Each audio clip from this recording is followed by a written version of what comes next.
ஒரு ஆணி குத்தி எப்படி அடைக்கும் அப்படின்னா உங்கள் ஃப்ரண்ட் டயர் இப்போ இந்த கண்டிஷனுக்கும் வச்சுக்கோங்க. இதுவும் 5 years old டயர். இதில் நான் கெமிக்கல் போட்டு உங்களுக்கு ஆணி குத்தி அரெஸ்ட் பண்ணி காட்டுறேன். சேம் ப்ரொசீஜர் தான் அங்கே பண்ண மாதிரி.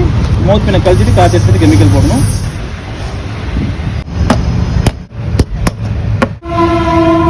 கஸ்டமருக்கு நான் புரியணுங்கிறதுக்காக நீங்கள் ஆணியோட ஓட்டுங்கன்னா எனக்கு ஆணி ஏறினதே தெரியாது, நான் எப்படி கண்டுபிடிப்பேன் அப்படிங்கிற ரீசனுக்காக ஜஸ்ட் சும்மா ஒரு சின்ன ரவுண்ட் போயிட்டு வாங்க, நான் எடுத்துக்காங்க.